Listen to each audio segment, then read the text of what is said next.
Melhor que isso. Com certeza. Vamos lá, gente. Vamos começar aqui, que já são 43, e acho que quem chegou, quem Vamos tinha que lá, chegar, vamos já lá. chegou.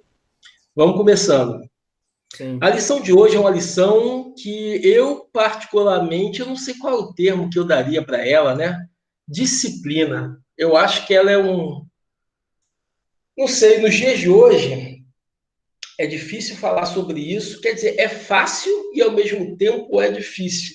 Porque as concepções sobre esse termo não, sobre essa prática, é meio complicada, porque eu, do meu ponto de vista, eu acredito que principalmente nós, assembleanos, banalizamos demais o que a gente chama de disciplina, né? Paulo, ele constrói lá atrás toda uma característica, um, uma fórmula, um meio, ele ensina detalhadamente, mas a gente vê que com o passar do tempo a gente começou a usar isso de uma maneira totalmente fora de contexto, diria eu. A disciplina que eu vi na Assembleia de Deus dos anos 90 era mais para envergonhar o indivíduo do que para corrigir ele mesmo. Era mais para expor uma situação ou expor a minha santidade, não, nós aqui somos os santos e esse indivíduo aqui não está comportando, do que para ajudar mesmo uma pessoa, uma situação, ou a própria instituição. Então vamos lá, vamos começar lendo o nosso texto, que eu estou tudo no computador, porque depois que a gente fica mais idoso, cara, ler aquelas letrinhas pequenininhas é mais difícil, né? Aqui no computador fica mais fácil.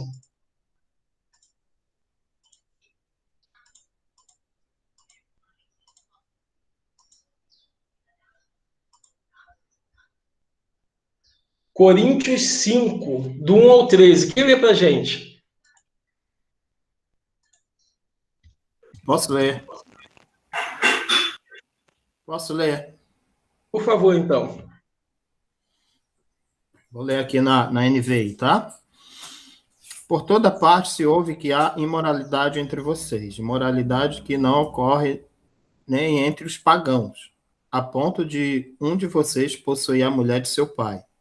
E vocês estão orgulhosos. Não deviam, porém, estar cheios de tristeza e expulsar da comunhão aquele que fez isso? Apesar de eu não estar presente fisicamente, estou com vocês em espírito. E já condenei aquele que fez isso, como se estivesse presente.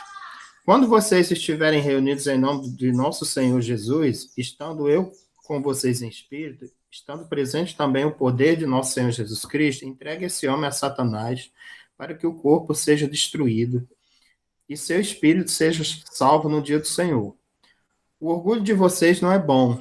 Vocês não sabem que que um pouco de fermento faz toda a massa ficar fermentada. Livrem-se do fermento velho, para que sejam massa nova e sem fermento, como realmente são. Pois Cristo, como nosso Cordeiro Pascual, foi sacrificado. Por isso, celebremos a festa não com o fermento velho, nem com o fermento da maldade e da perversidade, mas com os pães sem fermento, os pães da sinceridade e da verdade. Já disse por carta que vocês não devem associar-se com pessoas imorais. Com isso, não me refiro aos imorais deste mundo, nem aos avarentos, aos ladrões ou aos idólatras. Se assim fosse, vocês precisariam sair deste mundo. Mas se agora estou escrevendo que não devem associar-se com qualquer que, dizendo-se irmão, seja imoral, avarento, idólatra, caluniador, alcoólatra ou ladrão. Com tais pessoas vocês nem devem comer, pois como haveria eu de julgar ou os de fora da igreja? Não devem vocês julgar os que estão dentro? Deus julgará os de fora. Expulsem esse perverso do meio de vocês. Amém. É, é interessante a gente ver a conotação de Paulo com esse assunto tão delicado, né? A primeira parte que eu queria mencionar é que Paulo cita com muita avidez sobre a questão do fermento. E isso é importante nessa colocação, por quê? Porque a gente sabe que quem trabalha com cozinha aí sabe que o fermento ele precisa ter uma dose certa para poder trabalhar, para atuar naquele tipo de massa, tá? Dependendo da massa, o fermento demais, não, a massa não vai conseguir expandir direito, não vai atingir o resultado. Da mesma forma, o pouco fermento também não vai alcançar o resultado do pão ou do bolo esperado. Nós, como vasos na mão de Deus, nós devemos ter esse cuidado. Qual o tipo de fermentação que a gente coloca na nossa vida? Qual é o ingrediente que a gente coloca para acrescentar, para expandir? Ou não. Ou tem hora que, na verdade, é pão amargo mesmo, é aquele pão sem fermento. Você vê que na ceia eles usavam isso, na Páscoa eles usavam isso, é aquele pão que chega a ser meio amargo, para lembrar que a vida também não é tão fácil assim. É interessante demais lembrar disso, por quê? Porque a gente vê que o povo de Israel, ele vivia meio que numa transição, não é verdade? Eles vinham até então do judaísmo e passavam então para conhecer o cristianismo, para viver de acordo com o cristianismo. Só que tem algumas tradições que são muito boas e precisam ser preservadas. Algumas tradições precisam ser esquecidas. Ou não esquecidas, mas simplesmente deixadas de lado. Esquecida não é nem a palavra, porque tem coisa que a gente deve lembrar para saber o que não deve fazer. Tá? E a gente se perde um pouco nesse contexto, porque algumas coisas são tomadas como muito importantes e não são, e a gente tem que observar o ponto de vista. Quando Paulo fala claramente, lançai fora o fermento velho, ele está falando disso, de algumas tradições que não condizem mais, porque quando a gente vai ver essa situação, ela está cerceada de um montão de tradições ali, deixando de lado algumas coisas que eram para ser boas e colocadas à mesa, e apanhando uma tradição mais antiga. Porque a tradição mais antiga era assim, né? O sentido de disciplinar alguém do meu ponto de vista, ou melhor, desculpa, não do meu ponto de vista, do ponto de vista de Paulo, da Bíblia, é para que a igreja continue crescendo saudável, porque ele chega à conclusão que aquele indivíduo ele não quer a correção. E se você não quer a correção, não quer aprender, você não precisa ficar aqui. É bem enfático, bem claro isso que o Paulo diz, de uma maneira bem concisa. Tá? Então ele começa a falar sobre, literalmente, essa questão de conviver, de estar junto, a questão de disciplina para que as coisas possam acontecer de uma maneira assim adequada. Por exemplo, eu estava vendo um exemplo esses dias, tá? Não foi nem esses dias, para ser preciso, foi ontem mesmo, de uma professora que ela foi espancada por uma mãe em sala de aula, tá? Isso não é novidade? Não, não é novidade. A gente já vê isso há bastante tempo e até com mais frequência do que a gente gostaria. Mas o que me chamou a atenção foi o motivo pelo qual aquela mãe foi agredida, aquela professora foi agredida por uma mãe.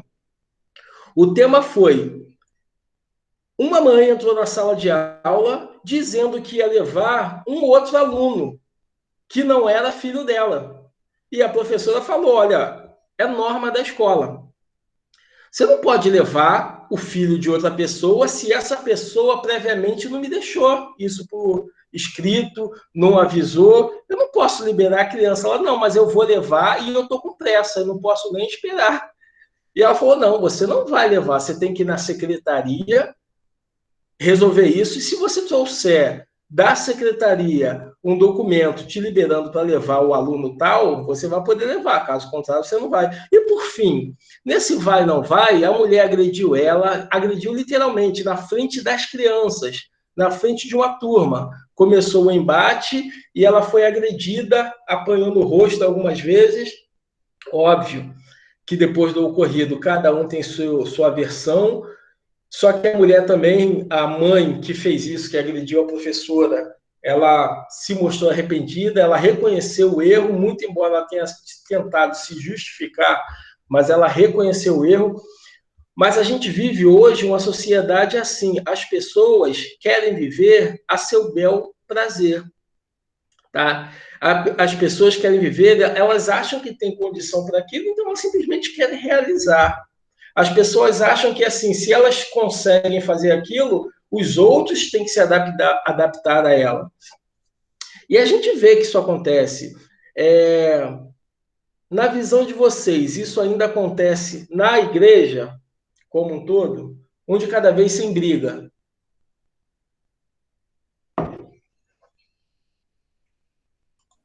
Desculpa. Qual foi a sua pergunta mesmo? Eu expus o caso dessa mulher e vocês acham que hoje na igreja as pessoas estão mais preocupadas com seu ego, com sua satisfação pessoal, do que em atender um contexto ali de uma sociedade? Isso ainda existe. Na nossa sociedade, isso está em evidência, tá? Os pais hoje não querem disciplinar filho em casa. Joga na escola para o filho ser disciplinado. E às vezes, quando a disciplina é um pouco mais severa, os pais vão lá na escola reclamar. Eu estou usando escola porque é um ambiente que quase todo mundo participou, participa e trabalha com isso. Alguns trabalham com isso até hoje. Mas eu digo o seguinte, ó, antigamente, quando um aluno tirava uma nota vermelha, o pai chamava a atenção do aluno. Hoje, um aluno tira nota vermelha, o pai vai chamar a atenção do professor. O pai vai até a escola. Eu tive o desprazer de conhecer um indivíduo que foi na escola reclamar: olha só, estou pagando caro uma escola e meu irmão não pode ficar reprovado, não. Tá errado, vocês têm que resolver isso aí. É com vocês, eu pago para vocês para meu irmão ser aprovado. Isso foi uma cena que eu presenciei. Vocês acham que isso ainda acontece também no nosso meio, dentro da igreja? Essa questão da disciplina é uma palavra que nos soa muito negativa, né? É verdade. Final, ela não tem, dentro da nossa percepção lá, psicológica e tal, quando se fala em disciplina, a imagem que vem é algo negativo, repressivo, né? O termo já diz: disciplina, obediência às regras. Então, é muito associado a instituições duras, né?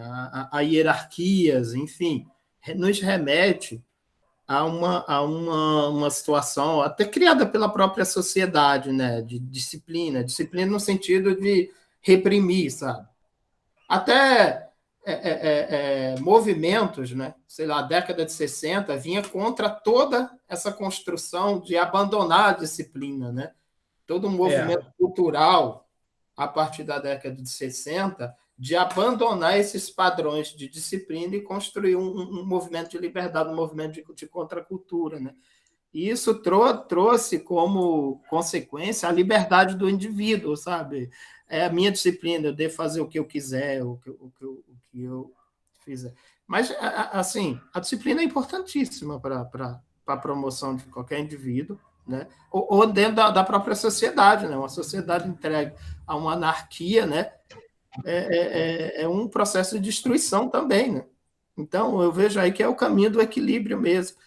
E qualquer instituição, seja ela escola, igreja, geralmente os pais, muitas das vezes, se furtam, porque é uma atividade desagradável, não é uma atividade agradável você disciplinar as pessoas, porque você, de certa forma, vai ter um choque com seus filhos, né? Aquele choque inicial de pedir para fazer o que no momento eles não querem fazer, né? E é desagradável fazer porque nós temos uma tendência, desde de novo, a buscar as coisas que não nos dão prazer, não nos dão satisfação, e às vezes o caminho da disciplina ela não nos gera muito prazer. Ela vai nos gerar um prazer a médio e longo prazo, e não momentaneamente, né? Mas como nós temos uma sociedade de consumo e que o prazer tem que vir de forma imediata, né? Isso vai causar um choque, né, geralmente, nas relações. Esse choque começa dentro de casa. E muitas vezes os pais não seguram a onda, mandam para as instituições disciplinar os seus filhos, que também não vão conseguir disciplinar, que É isso aí. são dimensões de autoridade diferentes, né? E isso causa sei lá, uma distorção muito complicada, sabe? Exatamente. Eu diria que a gente pode dividir em alguns tópicos muito especiais. E um dos mais importantes é que, assim, Quando a gente fala de disciplina, ela tem que ter um contexto único e não um contexto pessoal. Um dos maiores problemas que a gente vê é que, assim, vamos combinar, cada um de nós aqui teria solução para o problema do outro, pelo menos umas 3 soluções pautáveis para o problema da vida de alguém que está do nosso lado. É ou não é? Porque a disciplina é muito mais fácil ser dita do que ser vivida, né? Quando você fala de disciplina, uma coisa é o que você fala, uma coisa é o que algumas pessoas vivem, porque tem gente que tem facilidade de criticar o filho dos outros, de criticar a postura dos outros, muito embora o filho dela tenha questão semelhante ou postura semelhante, mas ela não enxerga, sabe por quê? Porque o que está no contexto é mais fácil. Você vê um exemplo disso, que a gente está vivendo no país, uma situação muito complicada politicamente falando, é que, assim, um conjunto de regras para um determinado partido vale, para o outro determinado partido já não vale, porque aquele partido está no poder, ele tem, sabe? As pessoas ignoram isso. E quando Paulo falava naquela situação, Paulo, ele estava sendo enfático justamente por isso. Quando a gente vai, o tempo é muito curto, né, gente? Quando a gente vai analisar o detalhe daquela situação, eu acho que me chama a atenção por que Paulo se chateia tanto com aquele cara? Por que aquela questão leva a Paulo a falar, vamos lançar esse cara no inferno? Ele usa esse termo. Mas por que isso fere tanto a questão? Eu tento me imaginar, e a gente não pode analisar um texto sem um contexto, me imaginar no contexto daquela época. Quer ver um exemplo disso? Nos tempos atrás, sempre foi falado a questão do adultério, não sempre foi colocado? Sempre teve em pauta, sempre foi estabelecido. Sim. Quantos homens, além desse, a gente viu que foi levado, que esteja fresco na memória de vocês? Ah, esse cara aqui foi pego em ato de adultério. Quantos? Você fala dentro do contexto. Dentro do contexto da igreja, vários. Dentro do contexto da igreja, tem vários pastores de renome. Não foi a minha pergunta, não. Desculpa, deixa eu recolocar. Nas textos bíblicos, nas histórias bíblicas, vou recolocar. É mais comum se apontar homem ou mulher por adultério? Mulher. Mas teve caso de homens também. Mas teve caso de homens também. O Davi é o caso principal. Davi é um exemplo principal. Mas olha só, Davi é um exemplo que foi muito citado e é muito citado até hoje, mas quem aponta para Davi? Ninguém, ele é o homem segundo o coração de Deus. Vem um profeta e fala com ele, mas mais ninguém entra nessa história. Você não vê ninguém criticando ou falando mal de Davi ou tacando pedra naquela época. Davi era o rei, cara. Ninguém tinha coragem, tinha essa ousadia para falar. Vem um profeta, eu cá entre nós, imagino até que com muito receio, chegou até Davi e falou, olha, ele não chega e não aborda Davi, não. Para você ver como a situação é diferente, ele chega, Davi, ô Davizinho, existe um homem tal que tem tantas ovelhas e o servo dele tem uma só. E esse cara vai lá e pega a única ovelha do servo dele e sacrifica para a visita e deixa o servo sem, e ele ainda tem um montão. A Davi se levanta. Quer dizer, você vê que o cara não vai nem direto a Davi. Ele não tem nem essa audácia. Teve mais um. Fala. Teve mais um, o Herodes, né? Que o João Batista falou, ó, tá deitando lá com a filha, e até ela pediu a cabeça dele e tal. E foi a mesma coisa. Batista... Pois foi só foi só o João, agora, né? A gente vê vários termos, vários outros textos que a mulher, essa aqui foi pega em ato de adultério. Até Jesus foi levado à prostituta. E me chama a atenção, a prostituta foi levada até Jesus, foi pega em ato de adultério. Ato de adultério, ela estava adulterando com alguém. Mas por que só levaram ela? Cadê o cara que ela estava adulterando? Se ela foi pega no ato, tinha mais alguém com ela, pelo menos mais uma pessoa, no mínimo. Mais uma pessoa. E por que ela foi levada sozinha? Porque a cultura daquela época era assim. A cultura daquela época, a mulher, ela não tinha voz ativa. A mulher, raras exceções, ela era quase que um objeto. Então as pessoas faziam o que queriam e a mulher era simplesmente estorvo. Ela ficava ali, ela recebia penitência, ela era... Só que quando acontecia com o homem, não, o homem não tem problema, esse cara é um cara. E ainda mais esse cara é influente aqui, a gente não pode chamar a atenção dele. Um caso que me chama muita atenção, que eu vou trazer para esse contexto de uma maneira a tentar ser mais rápido possível, é o caso de Judá e Tamar. Quem se lembra do caso de Judá e Tamar? Sim. Está em Gênesis 38, se não me falha a memória. Gênesis 38 vai contar a história de Judá e Tamar. Judá, o homem escolhido, né, recebeu a bênção de seu pai. O cara, dentro dos filhos de Jacó, Judá era o cara. Foi aquele cara que falou assim, ó, você vai perpetuar a geração, você é o cara que recebeu a bênção. E esse cara, ele teve 3 filhos, 3, não foi 1, não foi 2, não foram 3, não foi 1, não foram 2, foram 3. A Bíblia narra a história que o primeiro filho de Judá, deixa eu ver aqui, NVI.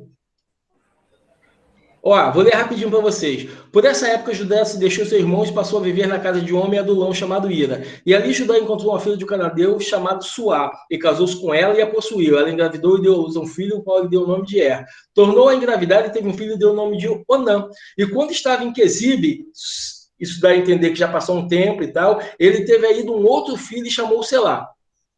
Judá escolheu uma mulher chamada Tamar para Er, seu filho mais velho. Mas o Senhor reprovou a conduta perversa de Er, o filho mais velho de Judá, e por isso matou. Cita, mas o Senhor reprovou a conduta perversa de Er. Versículo 8. Então disse Onã, case-se com a mulher de seu irmão e cumpra as obrigações do cunhado para com ela e dê descendência a seu irmão. Mas Onã sabia que a descendência não seria sua. Assim, toda vez que possuía sua mulher, a mulher do seu irmão, derramava o sêmen no chão para evitar que seu irmão tivesse descendência. O Senhor reprovou o que ele fazia e por isso matou também. Disse então Judá a sua nora Tamar, more como viúva na casa de seu pai, até que seu filho Selá cresça. Porque pensou ele, também poderá morrer, como seus irmãos. Assim Tamar foi morar, na casa de seu pai. Tempos depois, morreu a mulher de Judá, filha de Suá. Passado o luto, Judá foi ver os tosqueadores do seu rebanho em Tímina com a seu amigo Ira.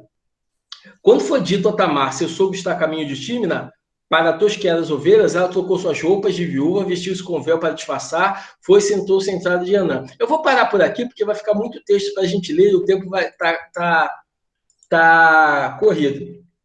Mas é importante a gente lembrar o seguinte, o primeiro filho de Judá, Judá era um homem de Deus, e a gente preza pela tradição, a gente imagina que um homem de Deus vai ensinar coisas boas aos seus filhos, tá? Vai ensinar a disciplina. No entanto, o seu filho mais velho, segundo a Bíblia, ele era mau aos olhos do Senhor, e o Senhor resolveu tomá-lo.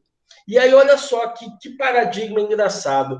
O homem escolhido para ser o pai de Jesus, né? A tribo que daria a luz ao Messias, ele teve dificuldade de educar o seu próprio filho. E isso serve para que a gente entenda que a disciplina, apesar de ser muito importante, não é uma coisa fácil. Porque é muito comum a gente falar ou explicar o que deve ou não ser feito, mas pôr em prática na vida pessoal e na vida familiar é muito mais complicado. E quando eu trago para a vida familiar, eu falo para a nossa igreja. É um contexto que é muito pesado, tá? Porque o que Paulo vem tratando aqui é para tirar essa indiferença, porque assim, a gente via que no judaísmo se tinha uma cultura muito que política. Para aquele ali é o filho de fulano. Ele merece sempre o tapete de ouro, ele merece sempre saudações, boas coisas. Aquele ali não é merecedor. Jesus vem trabalhando uma cultura do passado onde tinham pessoas que tinham muito valor, tinham pessoas que tinham pouco valor e tinham pessoas que eram objetos. Porque mesmo na época de Jesus ainda tinham lá seus escravos. E Jesus vem trabalhando justamente esse contexto, que todas as pessoas merecem amor, respeito e dignidade. E no caso da disciplina, ela tem que ser de igual modo eficaz para todo mundo. A disciplina serve não para ajudar indivíduos, e sim para ajudar a igreja, para manter a igreja concisa, unida. Esse é o propósito da disciplina. E não era aquilo que estava acontecendo ali. Você vê que Judá, em momento nenhum, ele se preocupou ou ele atribuiu qualquer coisa ao seu filho. Ele simplesmente chegou para o irmão mais do meio, falou: olha só, seu irmão morreu, agora você vai lá e casa. O seu filho do meio continuou fazendo o que era mal aos olhos do Senhor. Sabe por quê? Porque ele não queria que o filho que ele tivesse recebesse o nome ou a honraria do irmão. Ele queria construir a vida dele, sabe? E na igreja a gente trabalha às vezes com a mesma dificuldade. A gente tem a dificuldade, às vezes, na igreja, de que algumas pessoas não queiram trabalhar para o bem comum, entendeu? Tem gente que está ali para dar uma polidinha no ego. Isso é uma verdade que a gente tem que trabalhar isso na disciplina, entre nós. Na disciplina já ganhou outro contexto agora, né? Mas tudo bem. Mas aquele rapaz ali, ele não queria fazer a função. E se a gente analisar de uma forma bem fria, claro que talvez na cabeça deles não tivesse, talvez não, provavelmente na cabeça deles não tinha um contexto, a gente está falando ali da galera que antecedeu o próprio Jesus, tá? E olha que situação, Tamar, ela entra na genealogia de Jesus.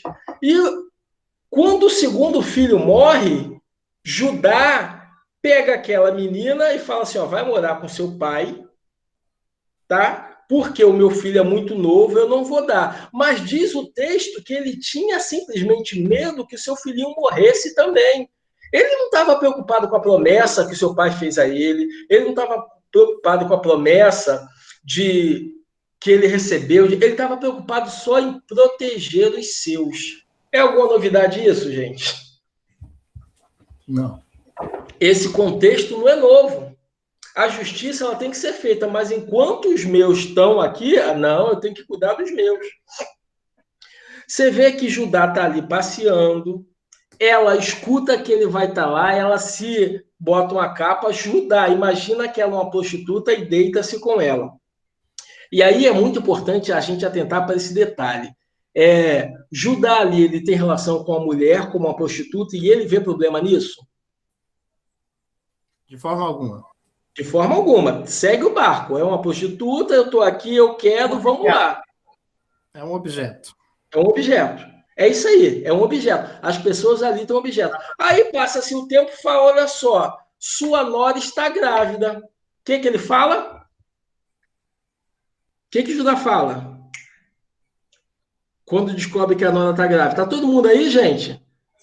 Deve ter traído, né? Deve ser uma mulher, sei lá... Pelo juízo dele, é uma vagabunda, né? Alguma coisa assim. Mata ela.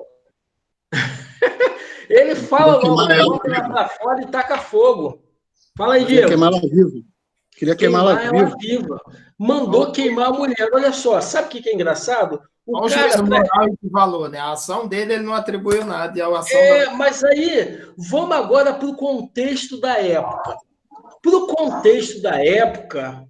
E aí vamos prestar atenção no detalhe, que isso é muito importante, tá? Texto sem contexto é pretexto para heresia. No contexto da época, era mais importante para eles os acordos que eles faziam entre si do que a postura individual de cada um. Por exemplo, ele tinha 12 irmãos, tá? Beleza? Eles chegaram à conclusão que o irmão não prestava e vamos vender ele como escravo. Gente, eles pegaram José e venderam como escravo. E aí? É isso. E José teve que viver como escravo. Eles literalmente achavam que, acordando a gente, estando nós de acordo, vamos seguir o barco. O importante é a gente estar de acordo. Era esse o pensamento da época. Então, se ele chega para a mulher e fala, você vai ficar como viúva na casa do seu pai, o problema não foi ela estar grávida, o problema foi ela romper com a palavra que ele tinha dito.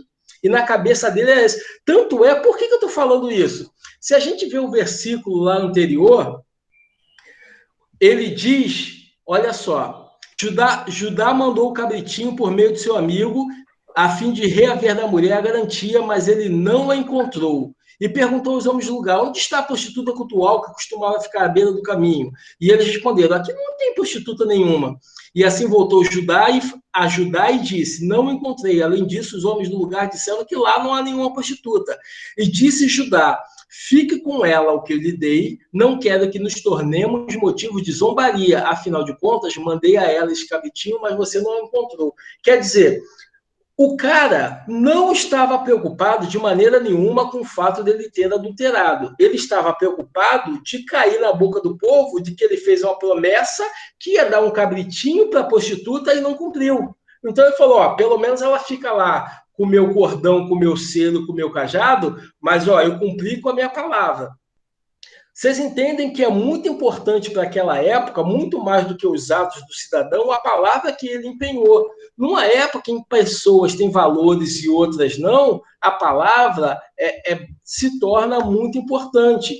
Porque o indivíduo naquela época, ele não tinha valor por quem ele é, quer dizer, tinha alguns indivíduos que tinham valores porque ele era. Agora, outros não. Eles simplesmente nasceram numa casa em que não tinha privilégio, eles nunca teriam. Então, a palavra era muito considerada, era muito observada. A tradição cultural da época, a palavra era muito importante, até do ponto de vista de algum deles, mais importante do que o comportamento. E Jesus vem trazendo uma nova aliança, onde o amor está acima de tudo, onde não adianta você falar e não ter amor, onde não adianta você ter uma boa posição social e não respeitar ou amar o seu próximo. Jesus vem trazendo essa nova aliança, só que os judeus ainda tinham essa questão do privilégio, porque aquele indivíduo é de lá ou de cá. Nota-se também que Judá, quando ele viu que a mulher trazia o seu cajado, o seu selo no cordão, o que ele fala? Um de cada vez sem briga.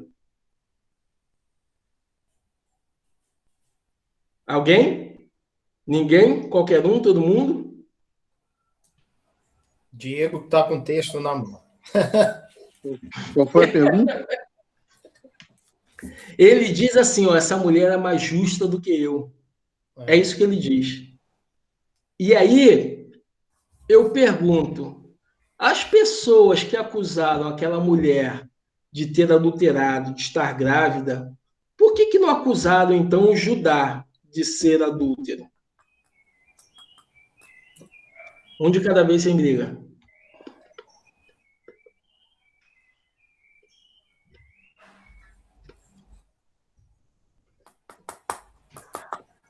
Alguém? Ninguém? Por que Judá não foi acusado de ser um adúltero naquele momento? Por que não foi imposto a ele nenhuma disciplina? Por que a mulher que engravidou seria queimada viva se não fosse o filho dessa mulher, o pai do filho dessa mulher, o seu próprio sogro? Por causa da lei do Cortou, Zé. Cada lei do patriarcado. O homem tem todo o poder e a mulher não. Isso funciona até hoje. Hoje, por exemplo, muitos homens ainda vivem uma vida dupla. Só que ele não pode nunca ser discriminado por isso. Mulher, sim. Mulher vai. Verdade. E nessa época aí, a coisa era muito mais pegada. A mulher, como que diz, ela era totalmente dependente do homem. Hoje, muito menos. Inclusive financeiramente. Hoje, muito menos. E a mulher era completamente dependente do homem. Então, ela entendia que o homem na verdade, era o provedor de tudo. E nesse caso, por causa da lei, dizia que o homem era tido como o forte, era o homem forte da casa, e de todos os lugares. nenhuma pessoa resolvia se contradizer ao que o homem fizesse. E nessa ocasião aí, muito mais. Querendo ou não, Judá era um homem que tinha uma postura reconhecida naquela localidade. Líder tribal. Reconhecida. E ninguém era louco de se levantar contra ele e acusá-lo de qualquer coisa. Só que essas coisas existem nos dias de hoje. Não muda. A vida não muda nada. Vai seguindo sempre as mesmas coisas. Por quê? É uma coisa interessante. No dia eu fui abordado na rua que o pai falou para mim, meu filho, rapaz, tem tudo. E está fazendo muita besteira. Quer dizer, besteira já está homem já, não é criança mais não. Aí eu dizia para ele, meus filhos nunca tiveram nada. Nunca tiveram uma roupa de marca, nunca tiveram um sapato de marca. A nossa vida nunca ganharam dinheiro. Mas é assim que funciona. Então, os filhos homem, ele vê, a lei dele é ver o que o pai faz. O que o pai faz, ele vai seguir. Independentemente do pai faça coisas boas ou faça coisas ruins. O filho, quando ele crescer, ele vai ser tipo uma cópia do pai. Então, e nesse caso de Judá se comportou como uma coisa tão normal para ele naquele tempo e para hoje, no tempo de hoje. Não é o correto, mas era o normal. Só que não adianta, não tinha juiz, ninguém que ia ao encontro daquele homem. Por quê? As marcas ficam na mulher. A marca na mulher ela vai ficar. Agora o homem lavou, tá novo. Não tem reflexo nenhum. Não tem, podia dizer assim, não tem nódoa nenhuma. Esse é o melhor, Jota, lavou, tá novo. Daí tu podia deixar passar, cara. É isso. Zé, não tem nódoa nenhuma no homem. A mulher tem. A mulher, quando ela tem um relacionamento extra, ela corre um risco muito grande de pum. Daqui a 9 meses tem um resultado. Mas o resultado vem imediato. Mas tem um fator aí, Mota, que é muito importante, que isso aí é uma avaliação antropológica. Quando você olha para aquele período, a lei, ela determina que a mulher não tinha direitos civis, tá? A mulher não tinha direitos civis nenhum, não tinha garantia nenhuma. A lei sempre se refere ao homem, literalmente. Hoje, principalmente depois de 1948, com a ONU, as mulheres conseguem garantir nos estados democráticos, principalmente nos estados democráticos, de 48 para cá, os direitos e garantias individuais, eles abraçam a mulher. Naquele período, não. Naquele período, a mulher não tinha direito nem garantia civil. Então, era muito comum, não se imputava a mulher o direito, tá? Então, ela não tinha. E aí, tem uma outra coisa que choca as pessoas, mas é uma grande verdade, que a prostituição não era pecado. Se você dormisse com uma prostituta, não tem problema. O problema é você dormir com uma mulher que tem dono. A prostituta não tem problema. Então, o cara podia... Então, não era adultério. Quando você dormia com uma mulher que era prostituta, não era adultério. A gente está excluindo aqui a posição de Deus. Eu estou falando da posição legal daquela época. Então, não era um adultério você dormir com uma prostituta. Lembra que quando os próprios vigias vão visitar Jericó, eles vão para uma casa de uma prostituta. E você não vai me dizer que eles dormiram na casa de uma prostituta com um travesseirinho e ela dormiu num outro cômodo para não incomodar os caras. Isso não é verdade. Tem que ser muito ingênuo para acreditar nisso. E então não tinha problema nenhum você dormir com uma prostituta naquela época, sobretudo porque as mulheres eram, além de não terem direitos civis, elas não só não tinham, como elas eram um direito dos homens, ou seja, ela era listada no bem da família, ela era listada. Então a mulher era um patrimônio. Ele podia vender a mulher como escrava, vender a mulher como uma empregada, tanto mulher que, se ele tivesse mais de uma, quanto filha, as filhas todas. Então, você não tinha, né, na visão da prostituição, um crime. E sempre era crime e pecado quando você adulterava com uma mulher já casada. Por isso que o Davi, quando ele dorme com a mulher, ele é acusado do adultério porque, ó, você pegou uma mulher que tinha dono, não era uma mulher da rua, da vida, porque Davi teve várias prostitutas no caminho dele.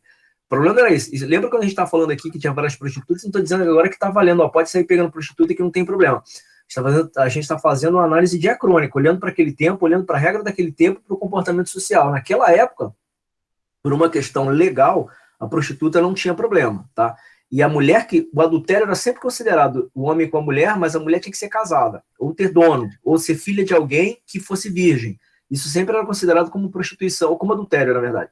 Agora, a mulher que não tinha dono, né, a mulher prostituta mesmo, aí não tem problema, você pode dormir com a mulher prostituta porque isso não é crime. E nem a tua mulher podia reclamar, tá? Ela também não podia reclamar disso porque, afinal, ela também não tinha direito. Como esposa, hoje, se você for dormir com uma prostituta, é certo que você vai arrumar uma série de problemas com teus filhos, com a tua mulher, com a tua igreja, com todo mundo. Mas naquela época a gente não vivia o cristianismo, tá? E eles não viviam o judaísmo. Aquilo ali não era judaísmo. Aquilo ali era uma sociedade cujas regras eram teologais, né? Então seria isso. Muito bem colocado. Então, já encerrando que o nosso tempo já acabou, nosso tempo já foi embora, já são 10h23. O que o Paulo traz a questão, principalmente, é que... Você ia falar, Darley? Desculpa. Eu queria falar um pouquinho que essa semana eu fiz um desabafo com a Adailton, a questão que leva até a disciplina. Aí, assim, como você também tocou a disciplina em sala de aula, né? E como eu sou professor e é o que vivencio. Essa semana, na quinta-feira, eu estava lá na escola ajudando a doação de cestas básicas, né, que o Estado faz. E ali uma avó parou para conversar comigo um pouquinho. No que ela conversou, veio todo um contexto da disciplina que eu exijo dos meus alunos, tá? Eu estou, assim, num momento sofrendo como professor, assim, um sofrimento duplo, porque eu quero disciplina do meu aluno e, ao mesmo tempo, não tenho como cobrar disciplina nenhuma a ele. Aí eu estou vivendo essa relação dúbia, né? Que eu quero botar disciplina nele e eu não consigo cobrar disciplina. Agora eu vou falar por que eu não consigo cobrar a disciplina desse aluno. A disciplina que eu tanto exijo, que é boa para ele, mas como eu vou cobrar? Essa senhora é mãe de 5 filhas, tá? Essas 5 filhas dela deram para ela 15 netos que essa senhora cria sozinha no barraco, na favela. Aí, desses 15 filhos, 2 alunas, 2 gêmeas são minhas alunas. E essas meninas não querem nada. Por mais que eu tente impor a minha disciplina e minha vontade, que seria muito bom para elas, o meio que elas vivem, sem alimentação, sem esperança, com tráfico de drogas ali na porta de casa, com prostituição na porta de casa, com maus exemplos para todo lado, como eu vou conquistar a disciplina para essas meninas? Primeiro, para ela ver que a matemática que eu ensino tem condições de mudar essa situação dela. Mas como se ela não tem esperança nenhuma? Como eu vou conseguir embutir um evangelho que dá limitações à vida? O evangelho te limita de prazeres carnais? Se a única coisa que ela tem nessa vida é um prazer carnal, é uma coisa que a gente considera pecado. Aí, assim, eu sofro, e eu estou sofrendo, por incapacidade. Eu me sinto incapaz de levar tanto o meu conhecimento acadêmico para essa comunidade, porque essa é a realidade de 15 crianças ali, aonde uma dessas crianças é excepcional, porque a mãe usou tanta droga na gravidez dela, que a avó me contou ali, e a criança nasceu excepcional. Hoje tem 21 anos e depende da avó. E todos os filhos, essas crianças dependem da avó. Eu não tenho. Eu me sinto impotente hoje, não em sala de aula. Em sala de aula eu cobro, eu exijo, eu enfrento, eu bato de frente para poder tirar o melhor daquele aluno ali, para não deixar ele passar, porque eu sou a única pessoa que cobra disciplina na vida dele. Mas assim, numa turma de 40 alunos, só tenho retorno de 3 ou 4. 3 ou 4 tem força o suficiente, algum exemplo em casa para seguir. Então, essa questão de disciplina, ela ao mesmo tempo, ela é antagônica. Porque eu exijo e, ao mesmo tempo, eu sei que eu exijo uma coisa que não vai ser me entregue. Eu estou falando da disciplina fora da igreja, estou falando da propagação até do próprio evangelho. Como eu vou propagar o evangelho numa comunidade onde falta comida, onde falta exemplo? Como é que eu vou falar que a igreja é boa? Não, a crente é chato. Crente anda vestido com... que lá ainda tem igreja assim, anda com vestidão até o pé, não pode cortar o cabelo. Aí crente é chato. Eu não quero ser crente, não. Eu prefiro ficar aqui no baile funk, eu prefiro aqui usando drogas, eu prefiro ficar aqui com mau exemplo. Então, assim, eu, Darley, eu não sei, não estou sabendo como mais pesar essa disciplina. Eu não sei. Eu me perdi. Vou ser bem sincero, eu me perdi nesse caminho aí. É um problema sociológico grave. Dá um debate grande, viu?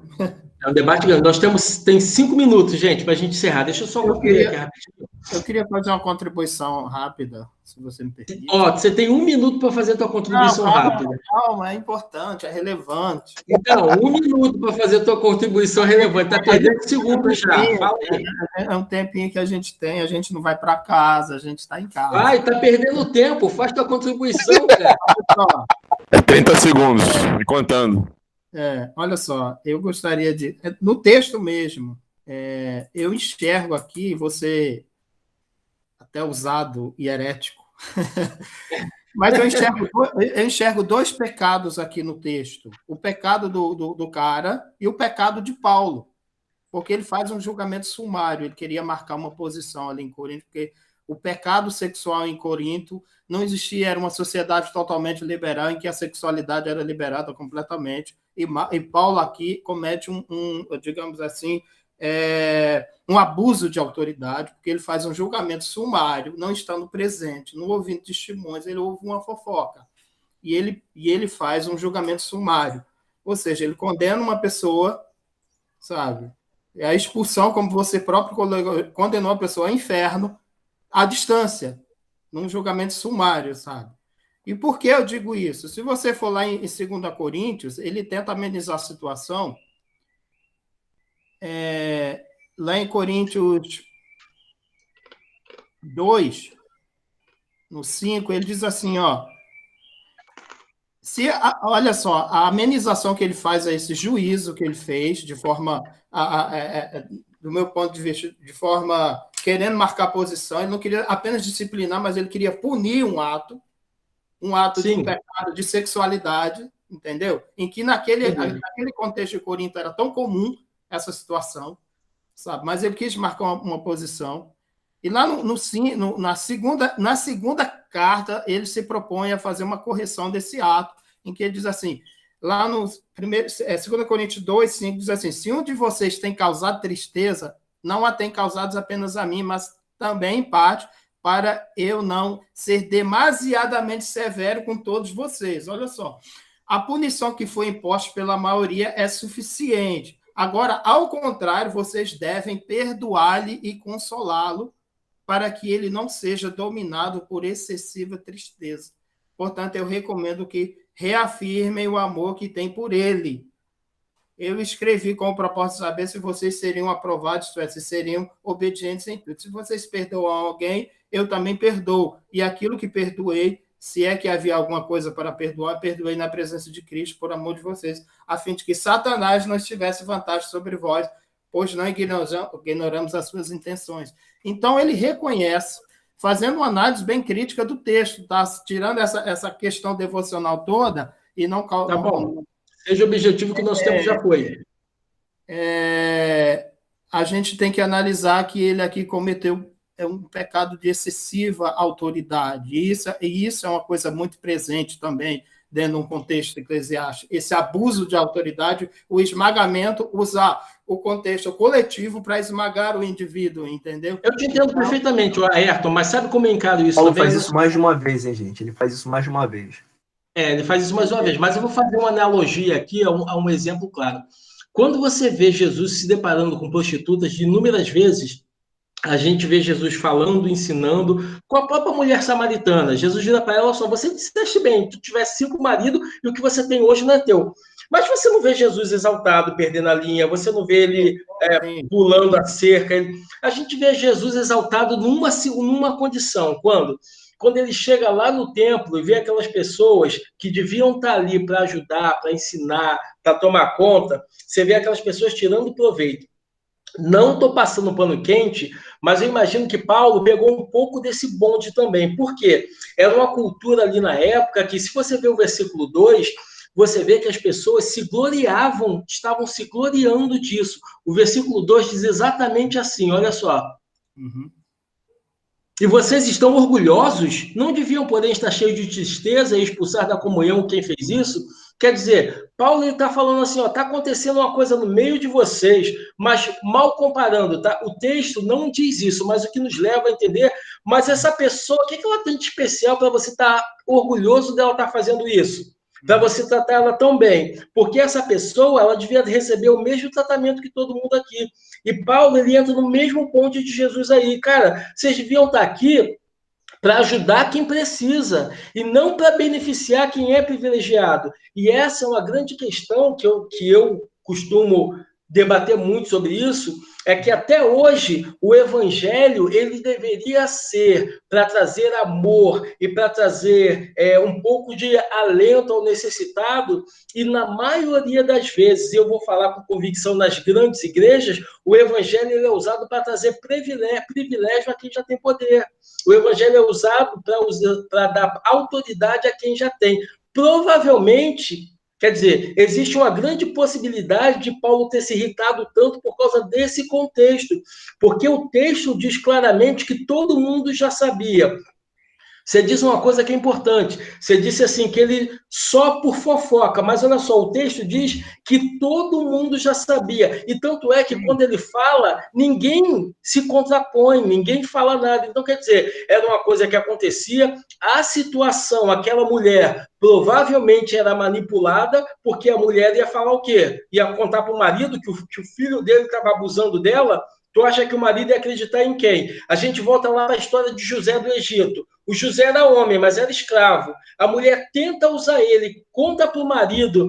Quem é que vai para a cadeia? É José, porque ele, naquela condição, ele que era o escravo, ele que era ninguém, ele que não tinha condição social. Então, provavelmente, Paulo está enfurecido por causa disso. Gente, a igreja é para acolher, a igreja é para abraçar os necessitados. E vocês pegam um fanfarrão desse, e vocês ainda acham legal isso? Vocês ainda... E você vê que a indignação, ele bota logo no versículo 2. Vocês não deviam estar orgulhosos. O termo que ele diz é que, assim, o cara está pintando e bordando, só que provavelmente, por ser quem é, vocês estão orgulhosos desse cara. Isso não existe. E eu volto a dizer, eu não estou eximindo Paulo de excesso. Não estou. Eu só estou analisando o contexto e tentando ver um caminho. Por que ele se excedeu tanto assim?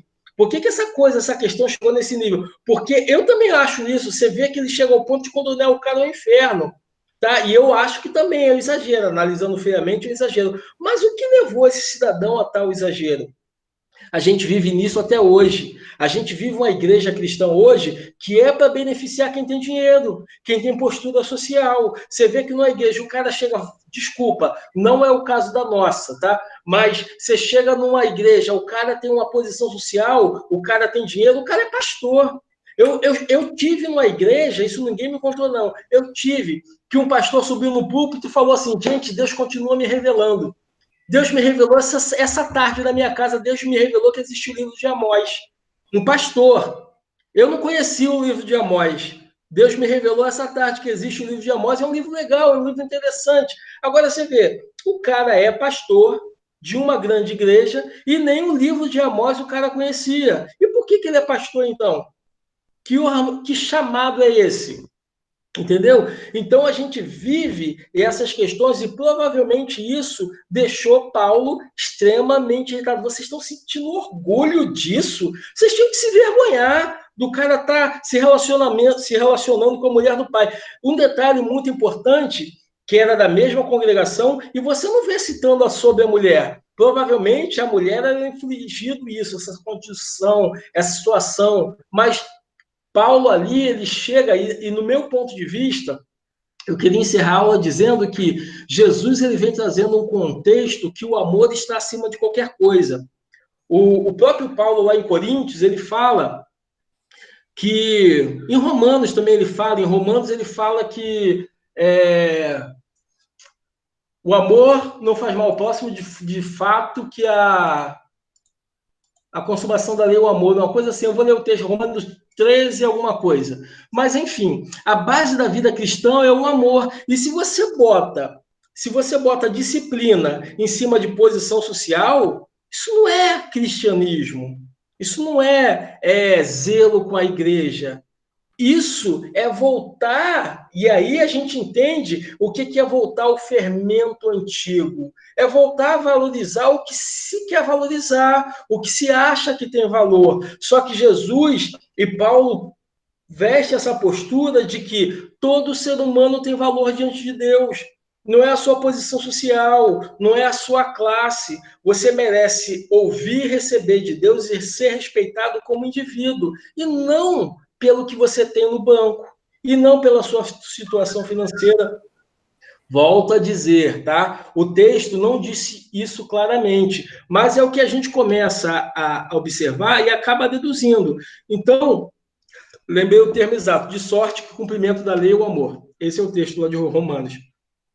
O amor não faz mal ao próximo, de sorte que o cumprimento da lei é o amor. Então, se você impõe disciplina sem amor, a tua disciplina não é nada. Se você põe disciplina de forma aleatória, para aquele ali você pode cobrar, para aquele ali você não cobra, porque ele é o filho do fulano de tal, isso não é disciplina. Isso é benefício próprio, isso é vergonha. E é isso que Paulo chama a atenção. É por isso que, literalmente, como diz aí, o Paulo sobe nas tamancas, porque ele olha aquela situação, ele não consegue conceber que aquilo está no meio da igreja. E pasme a gente, a igreja de Coríntios é conhecida como a igreja dos dons, não é verdade? A igreja dos dons espirituais. E ainda assim tem esse contexto, provavelmente marcada pelo privilégio. Então, que a gente encerra essa aula meditando que o amor ele tem que estar acima de qualquer coisa. E é fato que, como a Ayrton disse, Paulo deu uma exagerada.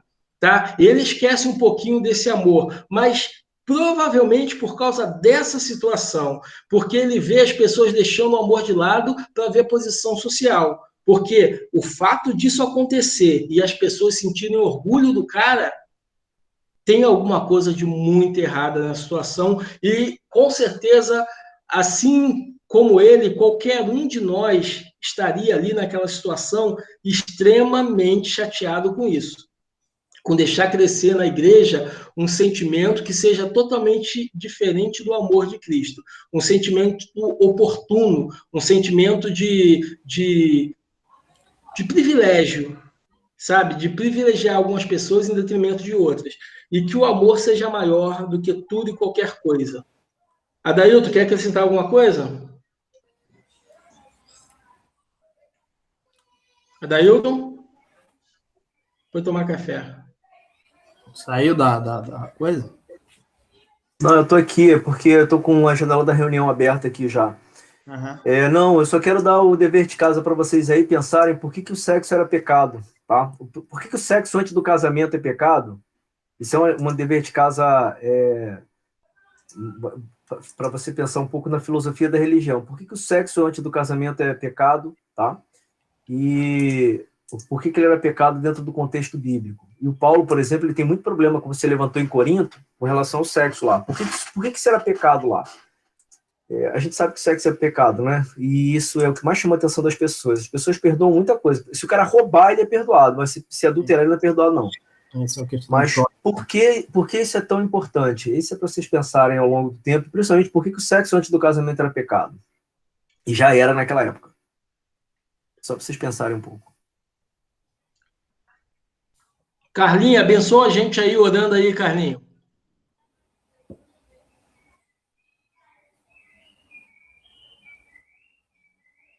Carlinhos? Mano, tem que tirar o fone, tirar as palavras. Deus soberano, muito obrigado pela oportunidade que temos de compartilharmos a tua palavra e que nós possamos realmente ser enriquecidos pela mesma todos os dias, entendendo que, olhando para ti, que é o nosso sumo pastor. Amém. Amém. Amém, meus amados. Deus os abençoe.